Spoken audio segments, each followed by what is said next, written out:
Incomprehensible. Written by JD McGregor. Do you ever have thoughts about hurting yourself? No. Have you ever thought about harming anyone else? Never. Dr. Osborne leaned back in his green leather chair. His slacks slid up and revealed long dress socks with red and blue squares in a checkered pattern. They were pulled all the way up and rising out of black dress shoes. The way the man dressed fit the exact image I held for what a psychiatrist's wardrobe would look like. But his dress attire was the only stereotypical thing about him. Everything else about the man was different.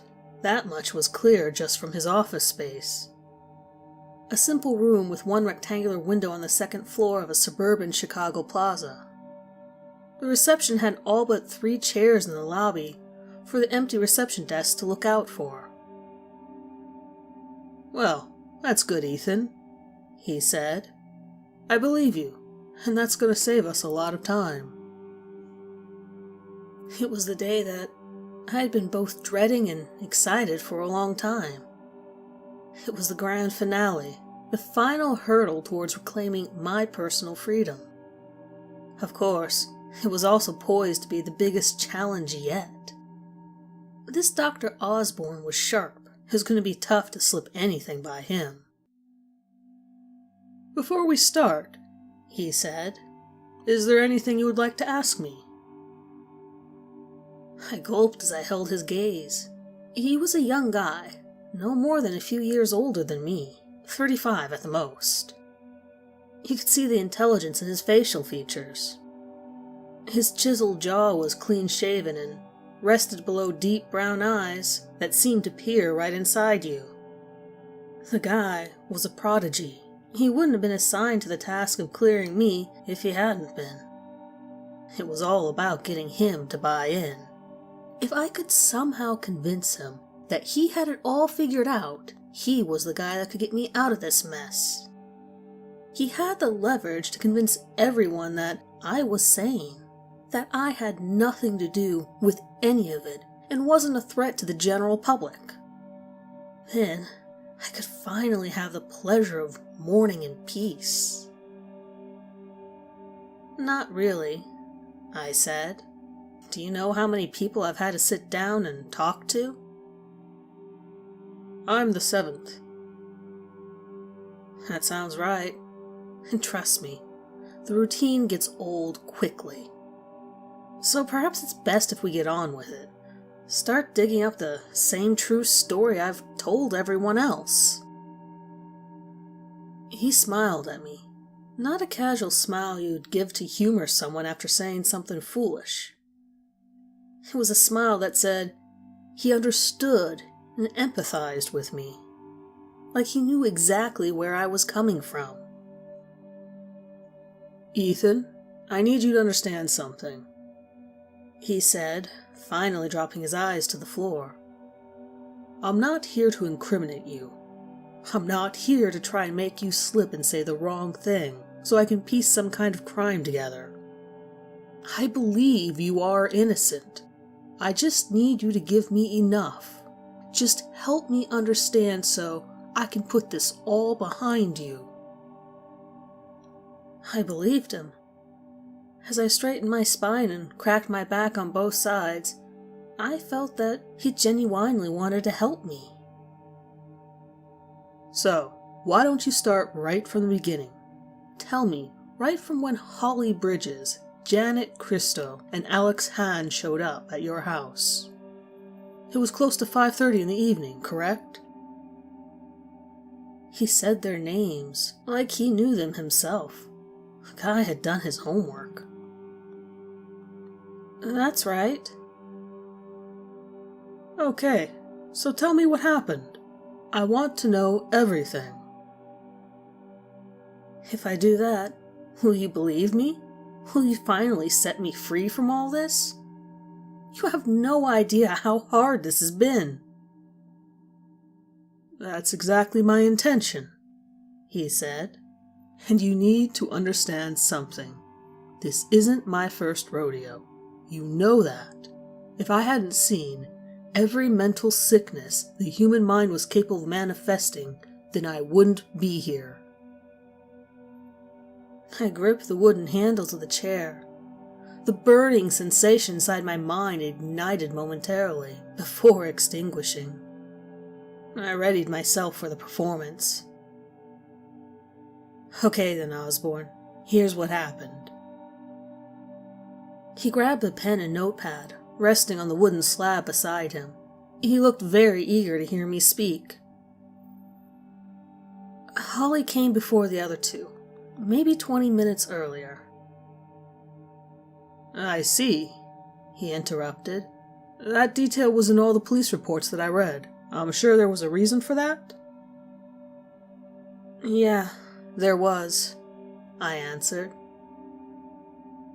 Were you intimate with her? My lips quivered before going still. I wasn't even close to being ready to think about my relationship with Holly. Yes. And that's the reason she came over before the others, right? So you would have some time alone to be intimate. Yes, Doc, I said, trying to sound as if I had regained composure. We fucked before the other two arrived. Why wasn't this in any of the police reports that I've read? Because it's an irrelevant detail, I said. It has nothing to do with what happened, and I don't like to think about it. Every detail is important in a case like this, Ethan, even if you think it's nothing. But please, continue. What happened after the other two arrived? Janet and Alex showed up together. They'd been dating for like 3 years, and I hosted this little dinner party as sort of a couples thing. I noticed him jot something down quickly on his notepad. He looked up at me and gestured for me to go on. So, they take their shoes off and come inside. They come into the kitchen and I serve them some Australian red wine that I picked up for like $30 earlier that day. We started chatting while I checked to make sure the potatoes were cooked all the way through. How much did you say the wine was? He asked. 30? Receipts in your apartment say it was 85. Really? It seems crazy I would spend that much. I don't even drink wine. I only picked that one because of all the kangaroos on the label caught my eye. But sure, maybe I was trying to impress them. It's kind of hard to remember things like that given what happened afterwards. Hard to remember, or hard to be honest about? He asked as he cocked an eyebrow at me. I started to feel as if he weren't really on my side at all. Why would I lie about that? I don't know. There are a lot of things that don't make sense in your story about what happened that evening. I just want to be sure you're telling me exactly what transpired. The wine was 85, and yes, it was Australian. Him knowing the little details like that made me nervous.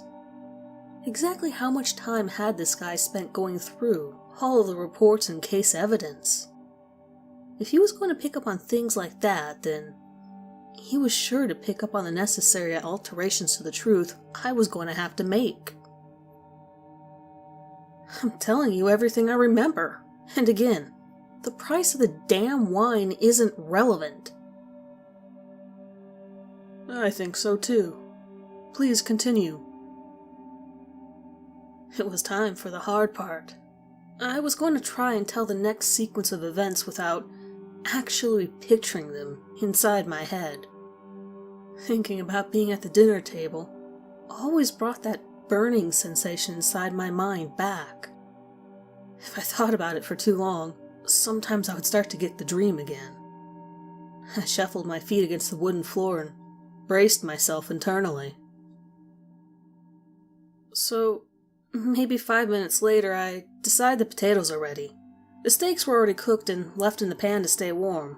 I started putting the portions together along with some asparagus from the steamer. I told him to sit down and I brought the plates over. Do you think there was something in the food? he asked. And no, I'm not accusing you of putting something in it, but maybe there was something off about it. Maybe by someone else's doing. That would mean that someone at Trader Joe's was trying to kill us then, 'cause that's where I picked everything up from. Figure that would have shown up in some kind of toxicology report, though. And besides, I ate the same food. Nothing happened to me.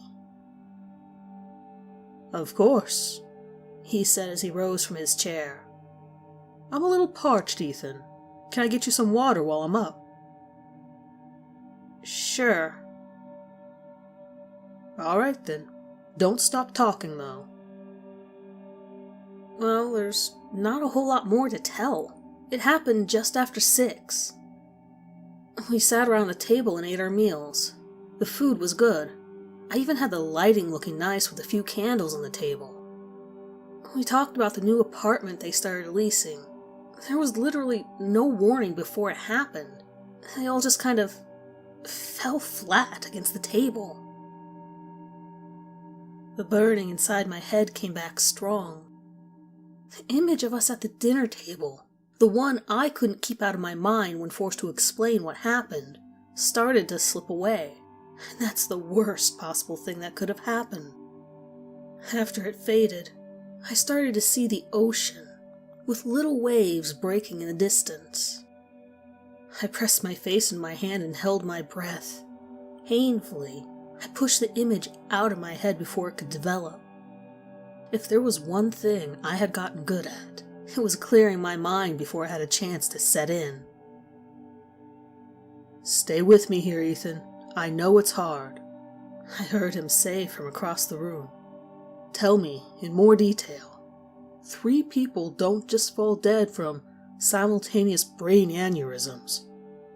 It just doesn't work like that. Something else happened. I dropped my elbows to my legs and looked back at him as he approached with water glasses in hand.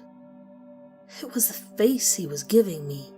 For a moment, I could have sworn that he'd somehow peered inside my head while it happened, as if he watched me suffer with the images inside my head like they were twisted short horror films. If only he could have known just how close he was treading. There's nothing else to tell, really, I said. We were just talking, laughing, just as people do at casual dinner parties. I saw it happen. They all fell dead right at the same time. Was there one who looked to fall first, even if it was just by a millisecond? He asked as he passed one of the glasses to me. Images of the dinner party flooded back into my head. I couldn't hide from it this time. All 3 of their faces went blank and expressionless. Their bodies wavered and their heads fell forward into their partially eaten meals, cracking the plates below. Holly's glass toppled over and red wine poured out and soaked through the white tablecloth. The burning pain was back in full force.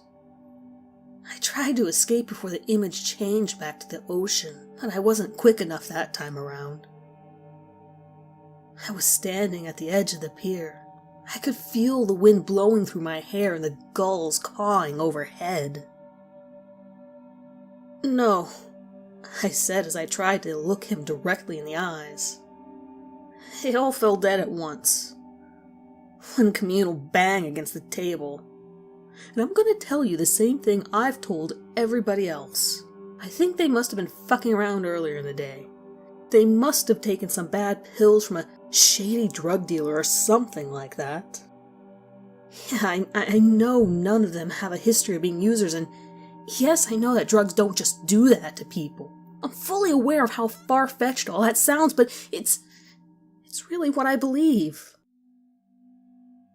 The bait was on the line. I prayed so hard that he would bite. He sat in his chair again and took a long sip of water. His dark eyes stayed locked on mine as he swished his glass around. He looked to be thinking over his next words very carefully. Then he chuckled. Figure if that were the case, then something would have shown up in the toxicology reports you seem to know so much about, huh, Ethan? But do you know what I find more interesting than that? What?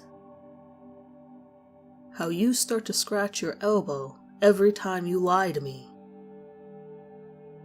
I looked down and saw that my nails were picking at little shavings of white skin where my arm bent. I dropped it and looked back towards him. I don't know what happened, I said. I can only speculate. Just like anyone else, I can't say for sure. Please, just let me out of here. Give me my freedom, then I can start to cope. I already knew that the nightmare was never really going to end. I was going to be living with the damn thoughts circulating my subconscious for the rest of my life. I figured saying something like that would let him take pity on me. I couldn't let him truly understand it. He didn't deserve to be dragged into this along with me. Yet, somehow, it seemed like he already knew. What is it that you start to see inside your head, Ethan? He asked me. I see it every time you stop to think for more than a couple seconds. There's something specific that goes through your mind while you pause, and it hurts you. I see two different facial expressions, two terrible things are rattling around inside there. I don't know what you're talking about. Yes, you do. There are two thoughts inside your head.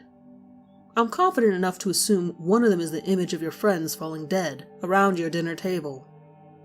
But there's something else there. There's a second image, a thought or idea that follows it. It's troubling you deeply. It's so much more worse than anything you've ever experienced before. I couldn't understand how he could have possibly deduced that. How could he know about the second image? The incomprehensible thought that burrowed its way inside my head and would never leave. And that's all it took to trigger it one more time. Just thinking about it the slightest bit would bring it back. It was always the same. I was back on the pier. Again, the wind was cool and the birds called from overhead. I saw the sailor standing next to me. He turned in my direction. His weathered face was covered by a long gray beard that grew down into his collar. "Ship's coming to port," he said. That was always his line. Then, on the horizon, it started to form. It burned worse than it ever had before. I fell to my knees, pressing as hard against my temples as I possibly could. I pushed out all the snot and phlegm that was forming in my throat. I tried so hard to keep from screaming. I wrestled with the image for at least a minute, withering in pain and barely able to keep myself upright. He must have done something to trigger it. He must have understood it in some way to make it burn like that. I felt his arms grasp around me and pull me up. He guided me back into the chair. My head rolled back over the edge and my arms flopped over the sides. I was barely able to drink the little bits of water that he drizzled into my mouth. Finally, things started to cool, and he must have picked up on that as well because he didn't speak again until I'd fully returned to the office. "Ethan," he said, "I know you're afraid to tell me what it is exactly you see. I know that you think it will hurt me. That's what happened to your friends. You told them about whatever you saw inside your head. You tried to explain it to them, and they all fell dead when you did. I'm correct, aren't I?" I nodded at him. It was comforting, thinking that perhaps he did in fact understand. Perhaps somehow he did know that some sick, twisted image had invaded the confines of my subconscious the night before the dinner party, where I'd gone to bed early and somehow ended up sleeping for 14 hours, eating into the next day's afternoon. The entire night, I had the same recurring dream. It only lasted 7 seconds, and it would just keep playing over and over, like a broken film reel, forever stuck replaying the same goddamn scene. "You're correct," I said. "Okay, so we're getting somewhere then," he said as he returned to his chair one last time. "So what will it take then? What do I have to do to get it out of you? I promise you I can help. Tell me, and I can start to make your pain go away." Once again, I detected that genuine desire to help me. For that, I will always be grateful to him. "It's not that simple," I said as I pulled myself up straight. "It's not like a normal thought or idea. It's like an infection. I don't know how to explain it any better. It burrows into your head and you can't get it out." "Okay, I believe you. Please, describe it as best as you can." "It's about more than just explaining it, though. It's dangerous. I saw with my own eyes what it's capable of. It sort of ground away at my brain while I slept. It stuck itself in there and it hurt me. I couldn't get it out. I tried to explain it to them, and you see what's happened. But it's weirder than that. For some reason, I can live with it. It doesn't kill me. Just hurts me horribly. I don't know if it coming in via the dream made me immune, but somehow I can live with it." "So you think it's something that can't be fathomed properly by the human mind, except for yours, that is?" "That's exactly it. At least that's what I think. It's some kind of incomprehensible image that short-circuits the brain. And I swear that it's using me like a carrier vessel. I'm its fucking host brain, and it's using me to spread to other people. Yes, I know how insane that sounds, but it's really what I believe." "How often does it come back?" "Once a day at least. It'll come more if I think about the dinner party or try to remember how I even slept that night. As you can see, today's been particularly bad for bringing it back. The pain never gets any lighter either, but it never kills me, even though sometimes I really wish it would." He wrote something down on his notepad, then set it down beside him. He leaned forward and used his hand to still my shaking knee. "I don't think you're crazy, Ethan. I'm going to tell you something. I have seen something like this before. In fact, I've seen much worse. I've seen things that you wouldn't believe someone could even make up." "Are you sure?" "Yes, Ethan, and believe me when I say that I've always been able to help the people dealing with it. So, I beg you, please, tell me exactly what you see inside your head. Before I can help, I must first understand." "I'm scared," I said as I lifted his hand off my knee. "I'm not," he responded. "Now let me in. Tell me every little detail." And then I did exactly as he asked me. I closed my eyes and let the scene play out inside my head. I told him everything exactly as I saw it. It was the most excruciating pain I've ever felt. It doesn't last long. 7 seconds, every single time. I start standing at the end of an ocean pier. It's a beautiful sunny day. I see directly out over the horizon, right where the blues of the sky and the ocean meet. The sun is hot, but the wind cools you as it blows by. It all feels real, like I'm actually there. "Continue," I heard him say. He sounded further away.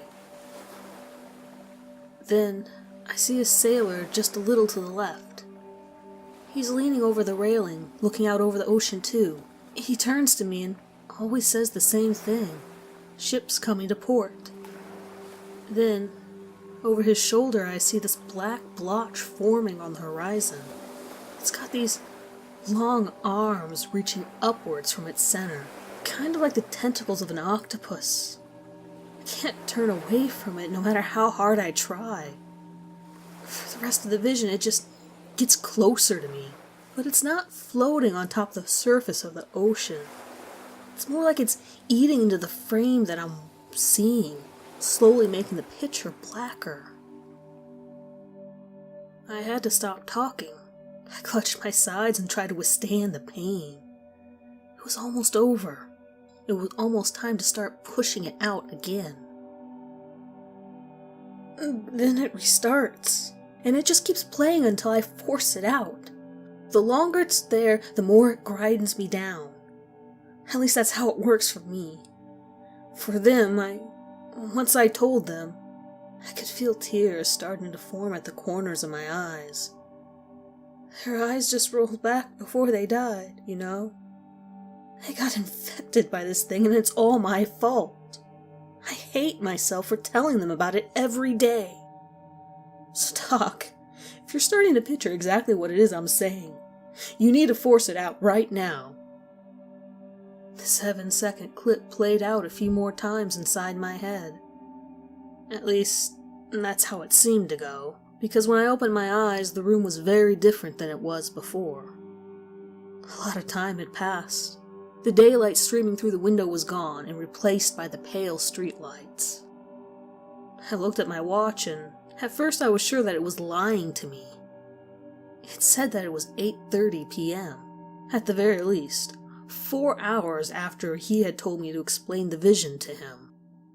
Dr. Osborne wasn't sitting in his chair anymore. He wasn't looking back at me all calm and relaxed, telling me that everything was all right and he was going to make it all go away. He lay lifeless on the floor, his eyes rolled all the way back. He'd been dead for some time. I hope you didn't picture this story too clearly.